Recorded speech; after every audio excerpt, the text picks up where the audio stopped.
Hey there, Magic One. Welcome to your tarot reading for the week. I really hope that you are staying blessed.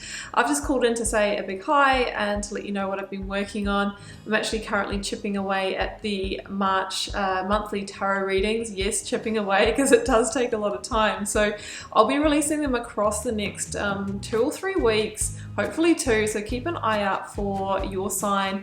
There's also extended versions of those available this time round. So if the message really resonates for you and perhaps you don't want to get a personal reading, you can, for a very small donation, jump into a more deep and clarified version of that reading. So all the details will be in the reading. When you see your sign pop up, you can find that out.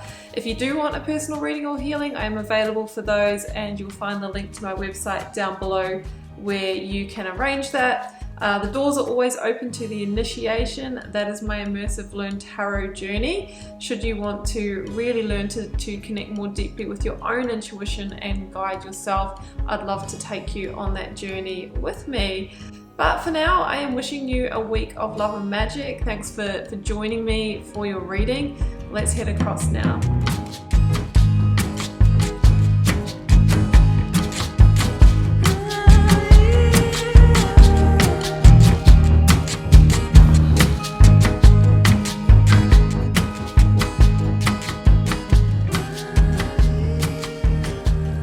Aries, welcome to your tarot reading for February 28th through to March the 6th. Let's see what may be on the cards for you. I have the 9 card block here, 3 for your recent past, 3 for your current focus energy, 3 for your near future outcome, a selection of oracles, lead tarot energies, and I've turned over the bottom of the deck for you as well. This week I'm using the Sacred Creator Oracle cards, the Moonology Oracle, Moonchild and Starchild Tarots from Danielle Knoll as per usual, and the Radiant Right Away. Aries, Aries, Aries, Aries.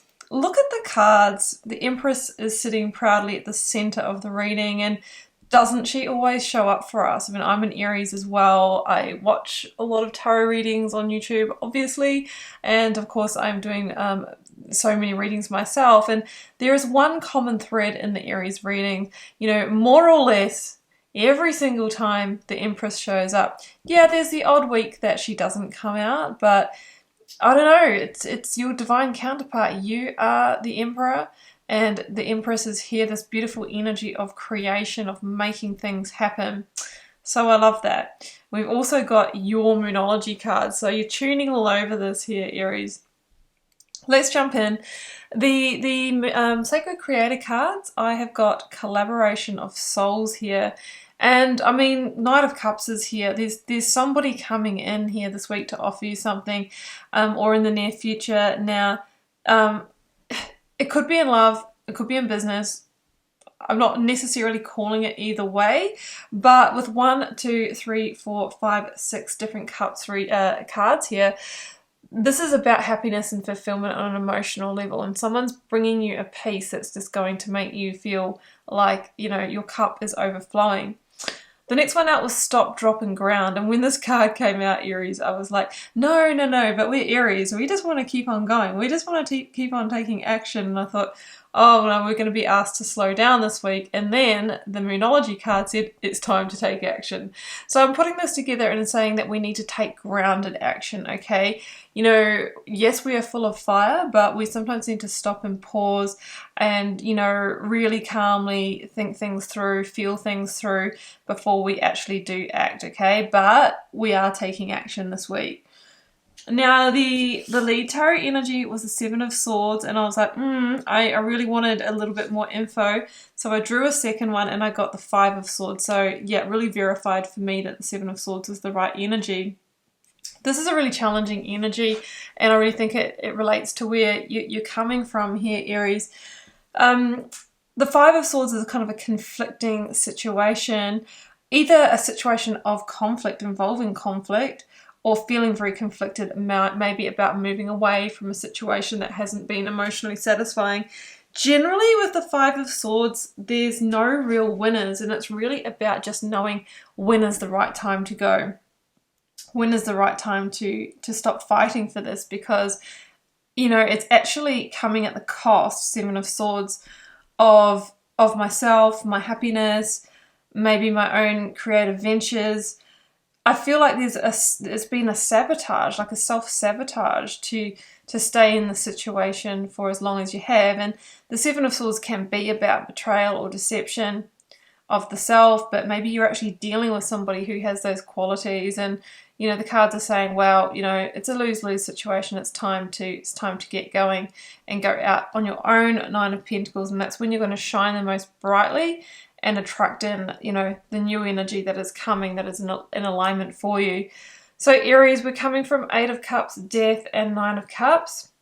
The Eight of Cups is the awakening that you have had or are having, that you need to move on from this situation.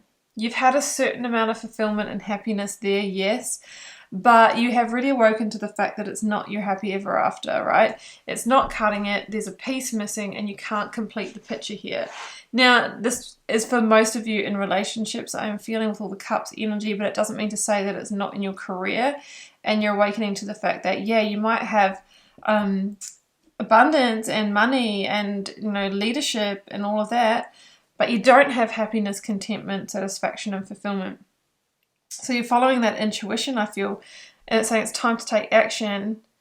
And in this, the Death card says that the seasonal cycle is set to end, and through clearing the slate, though, is a very important energetic move, because the universe wants to bring you a new energy, but it's like, you know, you can't park in a parking space that already has a car in it, right?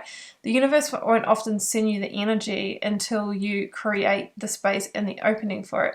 So the Death card says it's time for you to end this, surrender to the endings that are upon you, and clear the slate.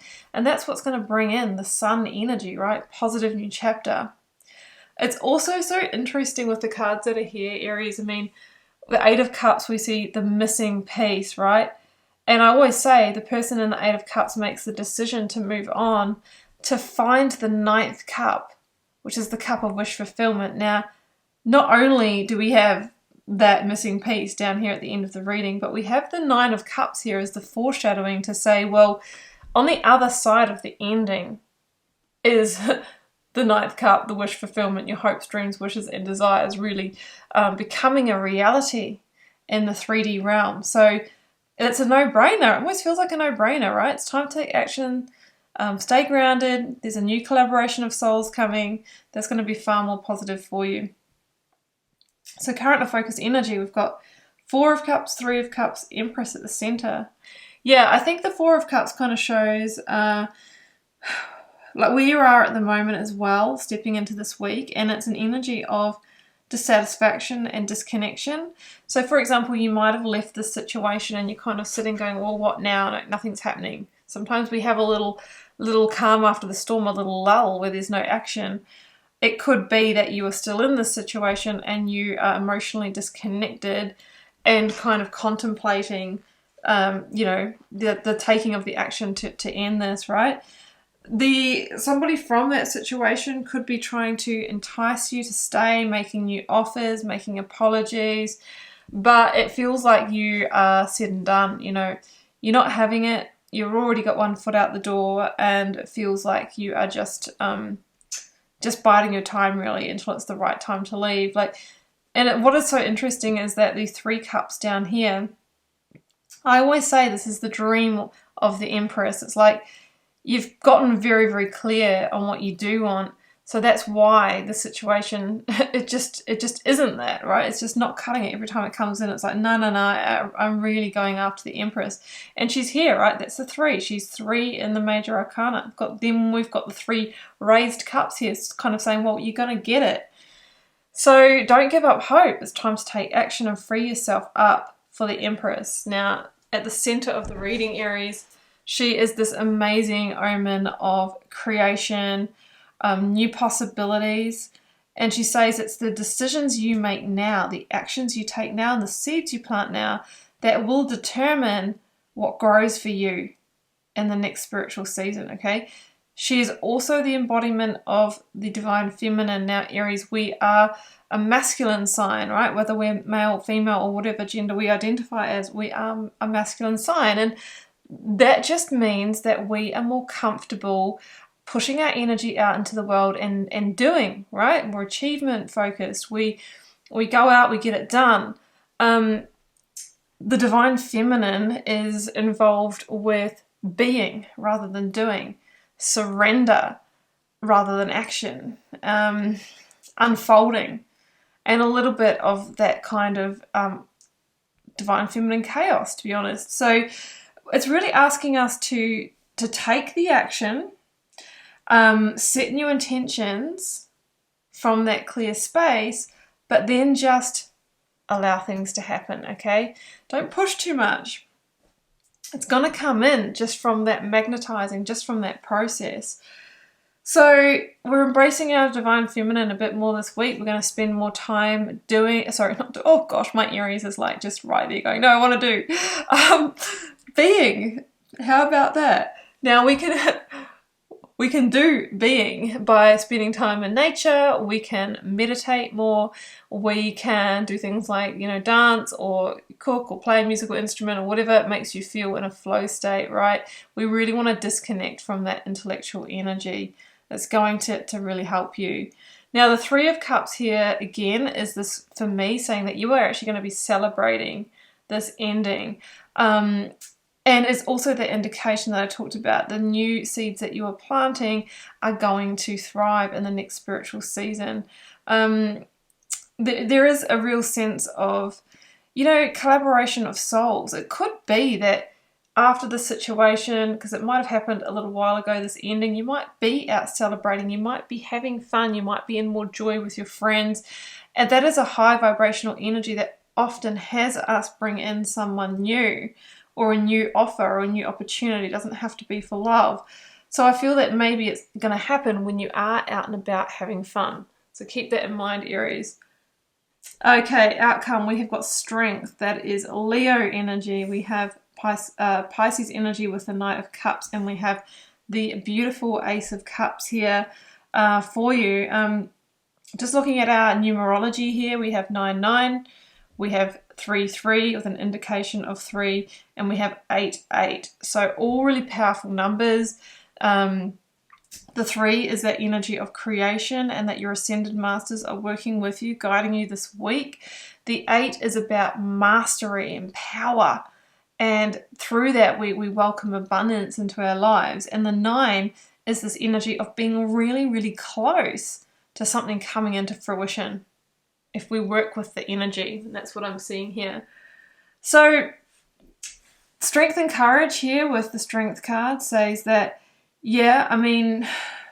sometimes we just need to have strength and courage to make the good decisions around the heart, right?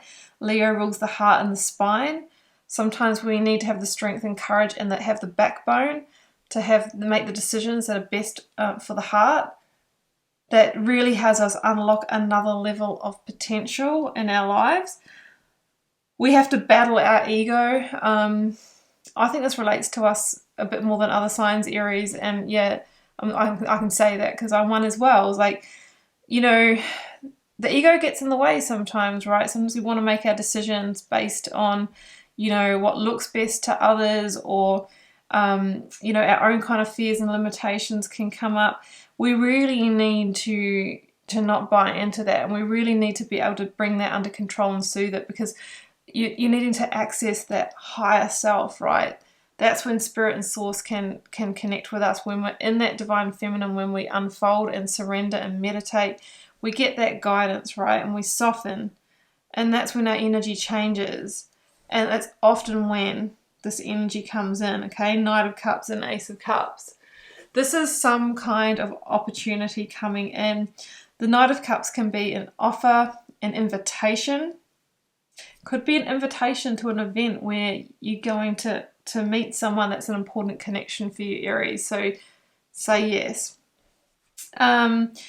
Whatever the Knight of Cups is offering you, it has the ability to fulfill you on that level of happiness and emotion, right? To fill your cup, to transform yourself or your life in some way. The Ace of Cups is also a card of transformation on an emotional level. So this could be, if it's in a work context, somebody who's making an offer to you that holds the promise of you know, I actually enjoy what I do, plus I'm feeling pretty abundant. In love, it's that person that's emotionally available, right, that you can connect with on a deeper level, that fills you up, that lights you up, all of that kind of thing. Or it could be an invitation to something where you're going to put yourself into the place where potentially the Ace of Cups, a new emotional beginning, a new connection, a new collaboration of souls, Aries, can come in for you. But if you haven't taken the action and you're not readily available and you've got a car in your parking space, then you just may miss out. That's just how it works with the energetic universe. Hierophant and Two of Swords. It feels like a crossroads energy. The Hierophant can stand for the big institutions and hierarchies of our life. Like what you're leaving here could have been a marriage, a committed relationship, a job, place of study. And that's going to put you at a crossroads here, or you might be at a crossroads trying to make that decision. Two of Swords. Alternatively, you know, this Ace of Cups here might be the very thing that puts you at a crossroads. Have to make a decision here. Which way am I going to go? You know, it's a real card of feeling into your intuition here, feeling through it rather than thinking through it. And it can mean that this Ace of Cups, whatever it has to offer you, Aries, could become a higher commitment of some type. So that's pretty exciting. It's got potential. It's got weight. Okay, Aries, well, I'm going to leave it there. That's our reading for the week for us. I hope you enjoyed it, and I hope that it resonated for those that it's meant for. It's a general one, guys. It's not going to resonate with all of you. It's not my intention to satisfy everybody every time. Drop me a comment, though, if you're called to share, because I do read them all and do my best to interact with you over there. Of course I do, because I'm an Aries and I'm trying to be all over everything, but I'm also trying to be in my divine feminine. Hit subscribe if you haven't already. That way you'll know when I post new videos, and I will also get some support from my channel when you do that, which is a great energy exchange between us, as is when you like, share and comment. Aries, it's been a real pleasure to read your cards. I will see you back here for another one very soon. Bye for now.